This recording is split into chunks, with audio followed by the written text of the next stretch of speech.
Hey guys, इस बार हम दोबारा आज वीडियो में बात कर रहे होंगे कि 11वीं क्लास के अंदर आपको स्ट्रीम सिलेक्शन किस प्रकार से करना है। 10th के बोर्ड एग्जाम खत्म हो गए हैं। अब आर्ट्स कॉमर्स साइंस में से कौन सी एक स्ट्रीम है जो कि आपको सिलेक्ट करनी है। हो सकता है आप में से काफी ऐसे बच्चे होंगे, भैया मैंने डिसाइड कर रखा है मेरे को आईटी के लिए प्रिपरेशन करना है, फिर एम्स के लिए प्रिपरेशन करना है। उस पर्टिकुलर सिनेरियो में भी 5th और 6th सब्जेक्ट को यार हमें किस हिसाब से सिलेक्ट करें, क्योंकि ये डिसीजन आपके 2 साल बाद एडमिशन के दौरान हाईली इन्फ्लुएंस कर सकते हैं कि आपको क्या क्या चीजें मिल रही होंगी।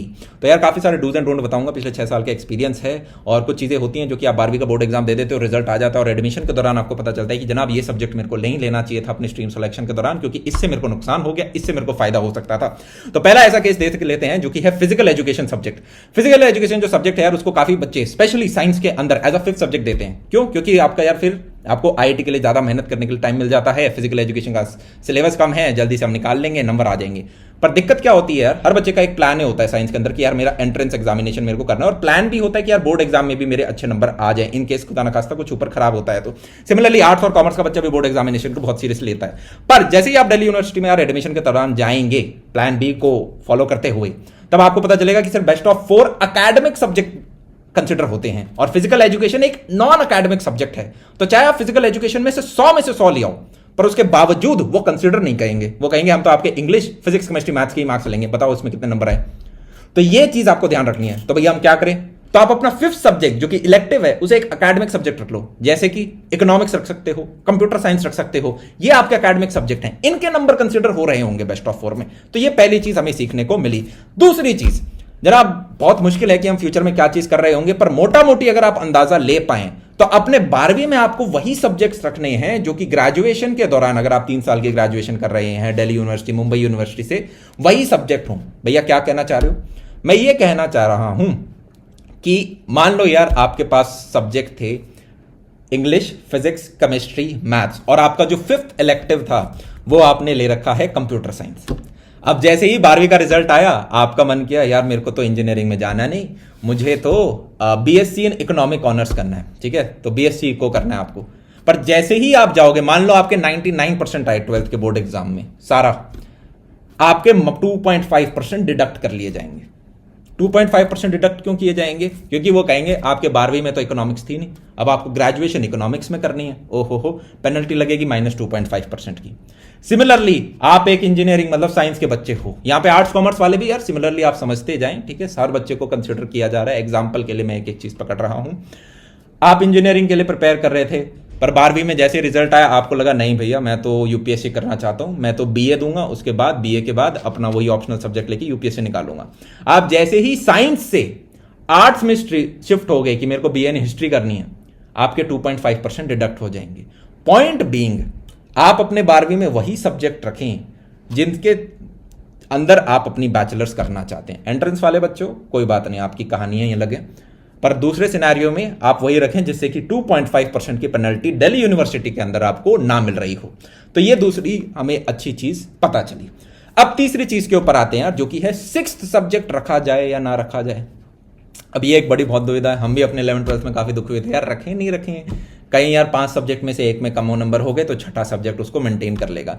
अब यार यहाँ पे काफी सारे दोहराए हैं, ठीक है, मतलब मैं पर्सनल ओपिनियन पूछोगे तो मैं कहूंगा कि मत लो 6 सब्जेक्ट, क्योंकि आप ऑलरेडी एंट्रेंस के लिए तैयारी करते हो, नहीं भी कर रहे तो आज के दिन बोर्ड एग्जाम अपने आप में कोई एंट्रेंस से कम नहीं है।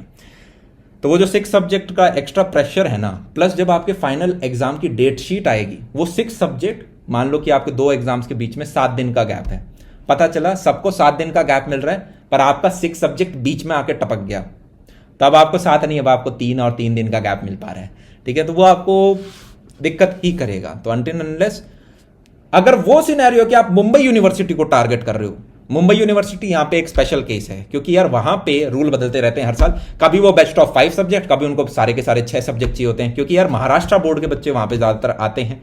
महाराष्ट्र बोर्ड में आपके 6 सब्जेक्ट हैं, तो उधर कभी बेस्ट ऑफ 5, कभी बेस्ट ऑफ 6। तो वहां अगर आपको गोल है कि यार मेरे को दिल्ली यूनिवर्सिटी नहीं, मेरे को तो मुंबई उधर जाना है, तो सिनेरियो में आप छठा सब्जेक्ट रखें। अदरवाइज मैं बोलूंगा एंट्रेंस में भी आपको हेल्प होगा, टाइम भी आपका बचेगा, आप ज्यादा एनर्जी 5 सब्जेक्ट पे लगा पा रहे होंगे। ग्रेट, तो ये 3 चीजें भी यार हमने क्लियर कर ली। अब आप में से काफी बच्चे होंगे कि भैया मैं आर्ट्स और कॉमर्स में नहीं डिसाइड कर पा रहा हूं, कुछ बच्चे होंगे कि भैया मैं मेडिकल और नॉन मेडिकल में नहीं डिसाइड कर पा रहा हूं। दोनों को हम कंसिडर कर लेते हैं, आर्ट्स कॉमर्स वाले बच्चों को थोड़ा पहले ले लेते हैं इस बार। जनाब एक मिथ है कि आर्ट्स का बच्चा जो है उसे तो जॉब नहीं मिलती, या फिर उसे मिलती भी है तो वो तो या तो बीए एमए करके टीचर लग जाओ या फिर वो सरकारी एग्जाम में चले जाओ। ये बहुत बड़ा मिथ है। मैं आपको कुछ प्रोफेशंस बताना चाहूंगा। ये मीडिया के लोग कौन होते हैं? आर्ट्स वाले बच्चे हैं, कर सकते हैं वो सारे मीडिया। जर्नलिज्म में कौन है? आर्ट्स वाले बच्चे जा सकते हैं। हॉस्पिटैलिटी इंडस्ट्री में कौन है? होटल मैनेजमेंट के अंदर कौन है? आपके पॉलिटिक्स में आप क्यों नहीं जा सकते? इनफैक्ट अब आपके पॉलिटिक्स में कोर्सेज हैं, आपके काफी सारे हैं यार, जहां पे आपको ग्रेजुएशन के दौरान आपको फिर इंटर्नशिप भी मिलेगी इन पॉलिटिकल पार्टीज के अंदर, अगर आप चाहते हैं तो। मैं उनका 3 है आपके इंस्टीट्यूट, एक दिल्ली में है, एक पुणे में है, तो इनमें क्यों ना। और इनका सिलेक्शन प्रोसीजर भी बड़े मुश्किल है। साथ में आपको लॉ करनी है, आप आर्ट्स वाला बच्चा कर सकता है। तो काफी सारे हैं। और आप बोले भैया यही इनमें पैसा नहीं है, तो ये हमारा फिर हमें कम चीजें पता है। ऐसे ऐसे लॉयर हैं जो कि सिर्फ आपको शक्ल दिखाने के एक एक सेशन के आपसे 1.5 से 2 लाख लग लेंगे। आपकी वो हियरिंग सुनने जा रहे हैं, एक एक हियरिंग के उनके 3 साढ़े 4 लाख हैं। तो वो विद टाइम आपका यार कोई भी डोमेन छोटा नहीं होता आज के दिन, एक ये समझे। इनफैक्ट इंजीनियरिंग में भी अब करिकुलम चेंज हो रहा है। उसमें क्या है कि आपके जो सोशल आर्ट्स वाले सब्जेक्ट हैं उनको मैंडेटरी करा जा रहा है, क्योंकि अब है क्या, हम सारे नई टेक्नोलॉजी बना रहे हैं। ठीक है, आप टेक्नोलॉजी बना रहे हो, पर आप आदमी को तो समझ पाओ। और इंसान को समझने के लिए आपको आर्ट्स वाले सब्जेक्ट बता पाते हैं कि यार इतिहास में ऐसा हुआ है, आज के दिन ऐसे चल रहा है। आप न्यू एजुकेशन पॉलिसी दोगे, वहां पे भी यही फ्लेक्सिबिलिटी देने की कोशिश दी गई है। तो आप कभी यूं मत सोचना कि यार आर्ट्स के अंदर ऑप्शंस कम है, नहीं। अगर आप में यार जिगरा है, आप में दम है, तो आप वहां पे भी खोज जाओगे। और यहाँ पे हमने उन प्रोफेशंस की तो बात ही नहीं करी जो कि न्यूट्रल हैं। जैसे कि अगर हम सोशल मीडिया की बात करें, वो किसी भी स्ट्रीम के ऊपर डिपेंडेंट नहीं है। तो चाहे मीडिया हो गया, हॉस्पिटैलिटी इंडस्ट्री हो गया, आपका लॉ हो गया, आपका पॉलिसी मेकिंग हो गया, आपका पॉलिटिक्स हो गया, ये सारे के सारे आपके आर्ट सेक्टर के अंदर आते हैं। इधर टीचर और गवर्नमेंट एग्जाम्स को तो मैंने कंसिडर ही नहीं किया, क्योंकि मुझे लगता है कि ये दोनों प्रोफेशन इररिस्पेक्टिव, एक फिजिक्स का बच्चा भी टीचर बन सकता है, कॉमर्स का भी बन सकता है, एक ह्यूमैनिटीज वाला बच्चा भी, बैचलर्स वाला बाद में बन सकता है। ठीक है, तो ग्रेट, हमने ये सारी चीजें कवर कर ली हैं। नेक्स्ट चीज के ऊपर आते हैं कि भैया फिर भी मैं आर्ट्स और कॉमर्स में डिसाइड नहीं कर पा रहा। तो यार देखो यार, अगर आप वो बच्चे हो जो कि गुड विद नंबर्स है, कॉमर्स के अंदर काफी सारे आपको इंटेंस मैथ्स तो नहीं होगी आईआईटी की तरह, पर बहुत सारी स्प्रेडशीट आपको दिख रही होंगी, नंबर्स दिख रहे होंगे, कैलकुलेशन आपको करनी पड़ रही होगी। तो अगर आप नंबर्स के साथ कंफर्टेबल हैं तो कॉमर्स के अंदर आप जरूर जाएं। अगर आप वो व्यक्ति हैं जो कि समहाउ लोगों से ज्यादा जुड़ते हैं, सोसाइटी के लिए कुछ करना चाहते हो, ठीक है, सोशल वर्क आपको ज्यादा अट्रैक्ट करता है, ठीक है, तो वो सारा बच्चा आर्ट्स की तरफ ज्यादा इंक्लिनेशन अपना। बाकी यार मैं हमेशा बोलूंगा, कभी भी यूं लगे क्या पढ़ूं क्या समझ नहीं आ रहा, दोनों स्ट्रीम की एक एक किताब पकड़ो और पढ़ना स्टार्ट कर दो। और सिर्फ इंट्रोडक्टरी चैप्टर मत पढ़ना, इंट्रोडक्टरी चैप्टर सबका ही अच्छा होता है। एक चैप्टर पढ़ा, टॉपिक्स के नाम देखो, यूट्यूब पे हर एक का लेक्चर आपको मिल जाएंगे, थोड़ा और डेप्थ में जाओ, सेकंड चैप्टर भी पढ़ने की कोशिश करो, तो आपको एक आइडिया लग जाएगा कि जनाब मैं अपनी जिंदगी के साथ क्या करना चाहता हूँ। सेकंड चीज के ऊपर आते हैं भैया, मेडिकल और नॉन मेडिकल के अंदर मैं कौन सी चीज को ऑप्ट करूं। तो मैं एक ब्रीफ आइडिया दे देना चाहता हूं यार। जैसे कि मैं कुछ बच्चों का सिनेरियो, तो काफी बार हम क्या कहते हैं कि कुछ बच्चे टीवी में देख लेते हैं, अरे यार वो डॉक्टर कितना कूल है, वो इंजीनियर कितना कूल है, और उसी को रोल मॉडल बना के हम पढ़ाई करने चले जाते हैं। फिर जैसे 11th-12th में टपकते हैं, फिर पता चलता है ओहो किताबें भी मोटी हो गई है बोर्ड वाली, और एंट्रेंस के लिए तो इतनी इतनी मोटी मोटी किताबें, इतनी सारी मॉड्यूल करके पहाड़ बन जाता है एक एक सब्जेक्ट का, कैसे करें। तो मैं आपको एक ब्रीफ, आपके अगले 6 से 7 साल कैसे होने वाले हैं इंजीनियरिंग वाले बच्चे के, जो बीटेक के लिए प्रिपेयर कर रहा है या बीआर्क के लिए प्रिपेयर कर रहा है, और एक मेडिकल वाले बच्चे के, वो मैं ब्रीफ कर देता हूं, जिससे कि आप सिलेक्शन अपना बेटर कर पाए। हर बच्चे को यार जेई वाला जो बच्चा है उसको अपना जेई मेन का प्रिपरेशन करना पड़ेगा, जो कि 11वीं 12वीं के अंदर वो करता है। मेडिकल वाला बच्चा 11वीं 12वीं में भी करता है, और वो यूजुअली 1 आध साल ड्रॉप भी कर लेंगे। काफी बार बच्चा 1 साल 2 साल भी ड्रॉप कर लेता है। अब इंजीनियरिंग जब आप करोगे वो 4 साल की होती है, और काफी चिल सा माहौल होता है। चिल सा माहौल इन द सेंस कि मैं बोलूंगा दिल्ली यूनिवर्सिटी में आपको काफी फ्री टाइम मिलेगा। उसके बाद आप इंजीनियरिंग में थोड़ा फ्री कम टाइम होगा, पर वो भी बहुत ज्यादा होगा। मैं एज ए इंजीनियर आपको बता रहा हूँ, काफी समय आपको फ्री मिलेगा। सैटरडे संडे फ्री होते हैं, समर वेकेशन विंटर ब्रेक होती हैं आपकी, और एग्जाम्स का इतना कुछ लोड नहीं होता जितना 12वीं में पढ़ते हो, उससे आपको बहुत कम पढ़ना पड़ रहा होता है। पर जैसे ही आप मेडिकल के अगर बच्चे हो, तो मेडिकल का बच्चा कॉलेज के अंदर भी बहुत ज्यादा पढ़ता है। तो पहले 5 साल की तो जनाब उसने 2 साल की तो नीट करेगा वो। तो आपको अपने आप से ऑनेस्टली पूछना है, क्या मैं इतना पढ़ने के लिए रेडी हूं। बाकी डोमेन दोनों बहुत बढ़िया है।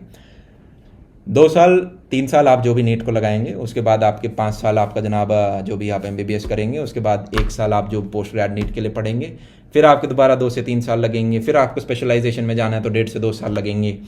तो ऐसे करके 10 से 12 साल की पढ़ाई है। और उसके बाद आप प्रैक्टिस कर रहे होंगे, और गवर्नमेंट के काफ़ी सारे रूल्स हैं जो भी खैर कि आपको पहले सबसे पहले प्रैक्टिस रूरल एरियाज़ में करनी है।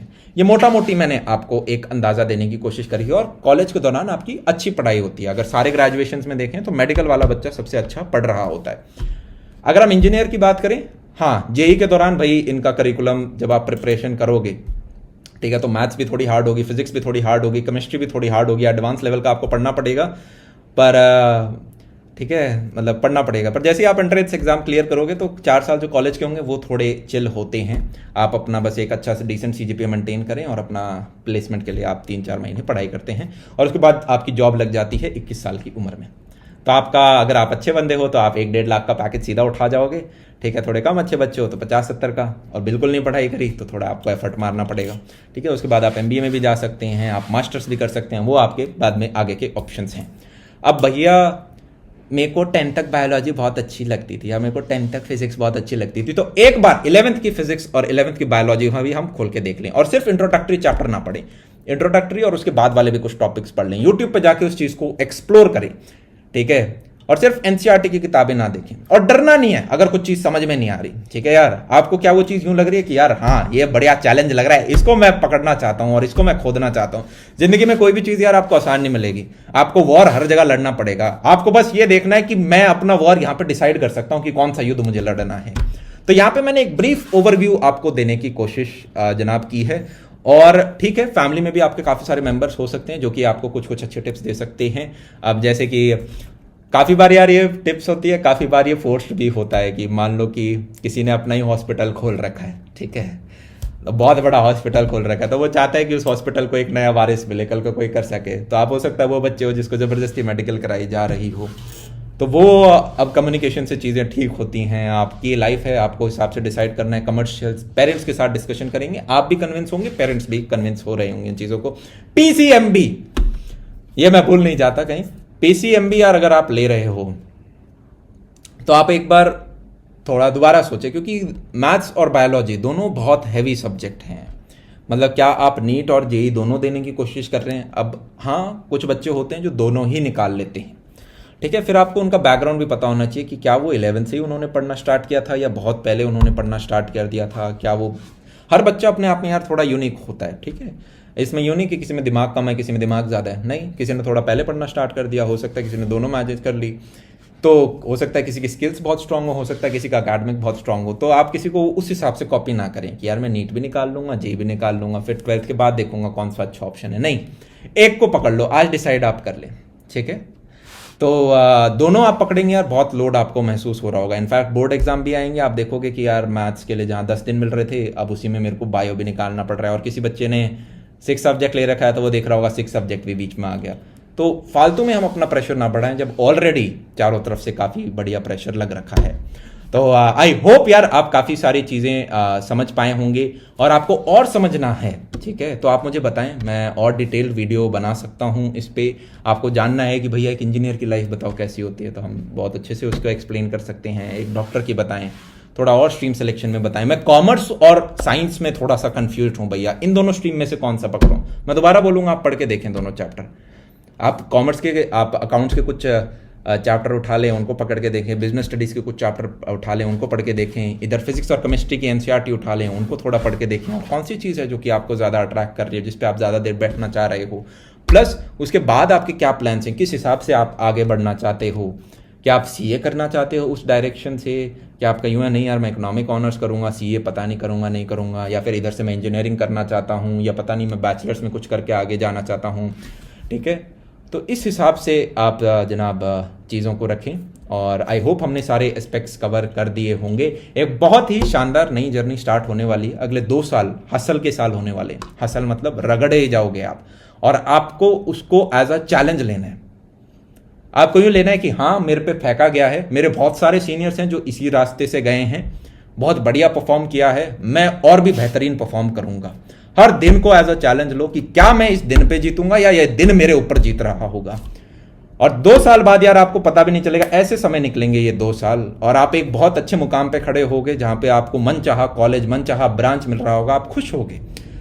तो समय लगाना पड़ता है यार हर व्यक्ति को सक्सेसफुल होने के लिए जिंदगी में, 2 से 3 साल आपके ऊपर है। वो समय आप अब लगाना चाहते हो तो कॉलेज अच्छा मिलेगा, कॉलेज में आपको वही 5-6 महीने पढ़ना पड़ेगा, थोड़ा अपना सीजीपीए मेंटेन करोगे, एक अच्छी जॉब मिल जाएगी, आप अपने पैरों पे खड़े हो गए। ठीक है, कॉलेज के दौरान आप बाकी चीजें भी एक्सप्लोर कर सकते हो। ठीक है, तो एफर्ट मारने में यार कमी बिल्कुल भी नहीं रखनी। और आज के दिन डिस्ट्रैक्शंस बहुत ज्यादा हैं। अगर आप वो व्यक्ति हो गए जो डिस्ट्रैक्शन से अपने आप को दूर रख गया, आधी जीत आपने वहीं ले ली है। हैबिट्स बनाने पे काम करें। किस पे?